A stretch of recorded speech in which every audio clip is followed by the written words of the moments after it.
নমস্কার বন্ধুরা, পূজারিনীর রান্নাঘরে সবাইকে স্বাগত জানিয়ে শুরু করছি আজকের রেসিপি। আজ আমি বানাবো সিমুইয়ের পায়েস। এটা কোনো নতুন রেসিপি নয়, সবার বাড়িতেই প্রায় কম বেশি এই সিমুই হয়ে থাকে। স্কুলের টিফিনে বাচ্চাদের প্রতিদিন চাউমিন, ব্রেড, এগ টোস্ট এইসব আমরা দিয়ে থাকি। ছুটির দিনগুলোতে আর ওসব খাবার না দিয়ে টিফিনে এইরকম সুস্বাদু স্বাস্থ্যকর সিমুইয়ের পায়েস আমরা বানিয়ে দিতেই পারি, আর খুব কম সময়ে এটি বানানো হয়ে যায়। তাহলে চলুন দেখে নিই আজকের রেসিপিটা।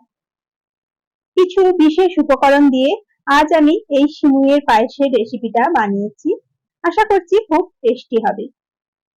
এটা বানানোর জন্য প্রথমেই আমি নিয়ে নিয়েছি 1 লিটার লিকুইড দুধ। দুধটাকে আমি কড়াতে ঢেলে গরম করার জন্য বসিয়ে দিয়েছি। দুধটা এখন ফুটতে থাকুক, ততক্ষণ আমি আর একটা প্যান নিয়ে সেটা গরম করে আমি দিয়ে দিলাম 1 চা চামচ ঘি। ঘিটা মেল্ট হয়ে এলে দিয়ে দেব 8 থেকে 10টা কাজু বাদাম আর কিছু পেস্তা বাদাম। দুটোকে আমি টুকরো করে নিয়েছি, সেগুলোকে দিয়ে হালকা করে কিছুক্ষণ ভেজে নেব। এরপরে দিয়ে দিচ্ছি কিছু কিশমিশ, সেটাকেও আমি কড়াতে দিয়ে ভাজা ভাজা করে নিচ্ছি। দেখুন কাজু কিশমিশ গুলো আমাদের হালকা করে ভাজা ভাজা হয়ে এলে আমি এখন এগুলোকে কড়াই থেকে তুলে নেব। বাদাম আর কিশমিশটা আমি কড়া থেকে তুলে নিয়েছি, নিয়ে দিয়ে দিচ্ছি আরো 1 চামচ ঘি। ঘিটা গলে গেলে আমি দিয়ে দেব 2টো এলাচ। এলাচের মুখটা আমি ফাটিয়ে নিয়েছি। এখন দিয়ে দেব সিমুই। আমি এখানে 2 কাপ পরিমাণ সিমুই নিয়েছি। সিমুই অনেক ধরনের হয়, এটা আমি সরু সিমুইটা নিয়েছি। দেখুন সিমুইটাকে দিয়ে সিমুইটাকেও ঘিয়ের সঙ্গে খুব ভালো করে ভেজে নিতে হবে।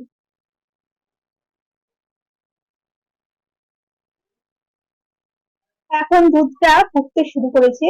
দুধটাকে আমি একটু এরকম একটা হাতার সাহায্যে একটু নেড়ে নিলাম। এই দুধের মধ্যে দেখুন ভেজে রাখা কাজু আর কিশমিশ গুলো আমি দিয়ে দিয়েছি। ফোনের একটু প্রবলেমের জন্য সেটা আমি দেখাতে পারিনি। এখন দিয়ে দিচ্ছি আমি ভেজে রাখা সিমুইটা। সিমুইটাকে দিয়ে দুধের সঙ্গে খুব ভালো করে আমি মিশিয়ে নেব। এখন এই সিমুইটাকে মিডিয়াম ফ্লেমে দিয়ে 5 থেকে 10 মিনিট আমি ফুটিয়ে নিয়েছি। দেখুন সিমুইটা এখন অনেকটাই ঘন হয়ে এসেছে। এই পর্যায়ে আমি যোগ করে দেব মিষ্টির জন্য এইরকম 1 বাটি বাতাসা। আপনারা এখানে চাইলে চিনিও ব্যবহার করতে পারেন, তবে বাতাসাটা মনে হয় একটু বেশি স্বাস্থ্যকর হবে। দিয়ে বাতাসাটাকে খুব ভালো করে নাড়াচাড়া করে গলে যাওয়া পর্যন্ত আমাদের ফুটিয়ে নিতে হবে। এরপরে সবশেষে আমি দিয়ে দিচ্ছি সামান্য অল্প একটু লবণ। দিয়ে এখন সবকিছুকে খুব ভালো করে মিশিয়ে নিলেই রেডি হয়ে গেল আমাদের সিমুইয়ের পায়েস। এখন আমি এই পায়েসটাকে বাটিতে সার্ভ করে নিচ্ছি। আজকের রেসিপি ভালো লাগলে অবশ্যই একটা লাইক দেবেন ও শেয়ার করবেন। আর যারা আমার চ্যানেলটিকে এখনো সাবস্ক্রাইব করেননি তাদের কাছে অনুরোধ, চ্যানেলটিকে সাবস্ক্রাইব করে আমার পাশে থাকবেন। ধন্যবাদ সবাইকে আমার রেসিপিটা দেখার জন্য। সুস্থ থাকবেন, ভালো থাকবেন। নমস্কার।